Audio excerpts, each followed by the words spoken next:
নমস্কার, স্বাগত সবাইকে আহারে। আশা করি আপনারা ভালো আছেন। এই গরমে নিয়ে চলে এসেছি কিছু রিফ্রেশিং সামার ড্রিঙ্ক। সবার প্রথমে ওয়াটারমেলন মইতো বানাবো। এর জন্য নিয়েছি তরমুজ। তরমুজের খোসাটা ছাড়িয়ে এরকম ছোট ছোট কিউবে কেটে নেব।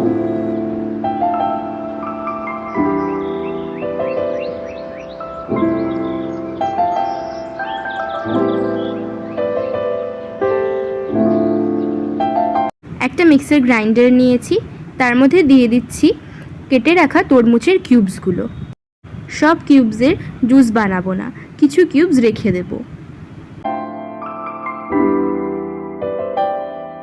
তরমুজগুলো দেওয়া হয়ে গেছে, এবার ব্লেন্ড করে নেব। এখানে নিয়েছি একটা গ্লাস, তার মধ্যে দিয়ে দিচ্ছি কয়েকটা কেটে রাখা তরমুজের কিউব। আর এই কেটে রাখা তরমুজের কিউবগুলোকে মাডেল করে নেব।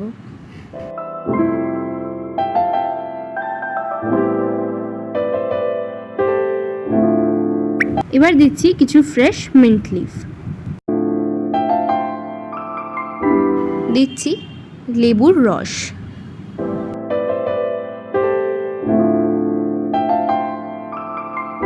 আরেকবার মাডেল করে নেব।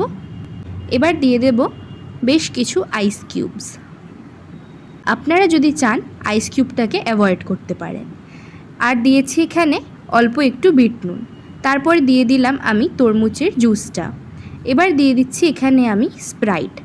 আপনারা চাইলে সোডাও ব্যবহার করতে পারেন। সোডা ব্যবহার করলে অল্প সুগার সিরাপ কিংবা চিনি দিয়ে দিলে কিন্তু টেস্টটা খুব ভালো আসে। আর এখানে আমি মিন্ট আর একটা তরমুজের স্লাইসের সঙ্গে গার্নিশ করেছি।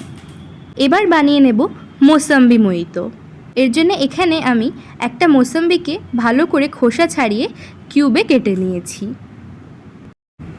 মৌসম্বির কিউবসগুলো দিয়ে দিলাম। এবার দিয়ে দিচ্ছি স্লাইস করে রাখা কিছু লেবুর টুকরো, তারপর দিচ্ছি 1 চামচ সুগার সিরাপ আর সামান্য বিট নুন। এবার দিচ্ছি কিছু ফ্রেশ মিন্ট লিফ। এবার একটু মাডেল করে নেব যাতে ফ্লেভারটা এনহ্যান্স হয়। এবার দিয়ে দিচ্ছি বরফ, আপনারা চাইলে স্কিপও করতে পারেন। এবার দিয়ে দিচ্ছি এখানে সোডা। আমি মৌসম্বি মইতোটা সোডা দিয়েই বানিয়েছি, তাই বলে আমি এখানে কিন্তু সুগার সিরাপ দিয়েছি।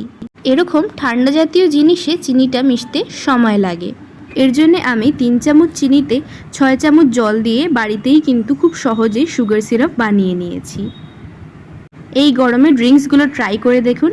কমেন্টে আমায় জানান আপনাদের কেমন লাগলো। যদি ভালো লেগে থাকে অবশ্যই লাইক, শেয়ার ও সাবস্ক্রাইব করে দেবেন।